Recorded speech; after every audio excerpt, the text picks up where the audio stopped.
L'assassin polissait lentement la pointe de la balle pour la rendre lisse. Puis à l'aide d'une poinçonneuse il perça un petit trou au sommet de la balle. Ensuite, il versa du mercure hautement toxique dans la balle. Ainsi, une balle au mercure extrêmement létale fut créée. Cette balle aurait une puissance de destruction immense. Même si elle ne touchait pas directement un organe vital, le mercure à l'intérieur entrerait en contact avec la peau, et en un rien de temps, la cible mourrait d'empoisonnement. Pour maximiser l'efficacité de cette balle au mercure, Jack acheta diverses pièces d'armes au marché noir.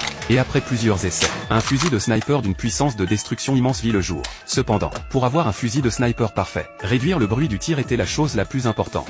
Il trouva donc un morceau de tuyau d'acier, des feuilles de fer galvanisées, et un engrenage de voiture. Jack démonta lentement l'engrenage et retira les roulements un par un. Puis il plaça les feuilles de fer galvanisées au centre de l'engrenage, et les martela pour obtenir la forme souhaitée. Ensuite, Jack divisa le tuyau d'acier en 16 petits boucliers, et les plaça un par un en rangée. Il mit ensuite le manchon sur le roulement et vissa le capuchon du manchon. Ainsi, un silencieux parfait fut fabriqué. Jack fixa ensuite le silencieux au fusil de sniper, et se rendit en banlieue pour tester son effet silencieux. Après avoir tiré en continu, il constata que le fusil de sniper avait à la fois une précision incroyable et un silence parfait. Le lendemain, Jack arriva à l'endroit convenu et remit le fusil de sniper à l'acheteur. Dès qu'Annie reçut le fusil, elle commença immédiatement à l'assembler. Jack remarqua que les mouvements d'Annie étaient à la fois rapides et habiles lors de l'assemblage du fusil. Cependant, c'est précisément son expertise qui fit soupçonner à Jack qu'Annie comme lui était également une tueuse à gages. Les deux se rendirent ensuite dans un espace ouvert, où Annie plaça la cible à 100 mètres, chargea le fusil de sniper, visa, et tira une fois, deux fois, 3 fois. Chaque tir atteignit précisément le centre de la cible. Ensuite, elle testa le silencieux en demandant à Jack de se tenir à distance et de tirer à 2 pas. Jack tira 2 fois. Le son était si faible qu'il était presque impossible de déterminer la direction des tirs. Annie était très satisfaite du fusil de sniper. Après avoir payé le solde, ils se séparèrent. Cependant le lendemain, Annie revint en ville avec le fusil de sniper. Après avoir grimpé au sommet d'un bâtiment, elle verrouilla rapidement sa cible à travers la lunette. Et la personne qu'elle visait n'était autre que Jack, le créateur du fusil de sniper.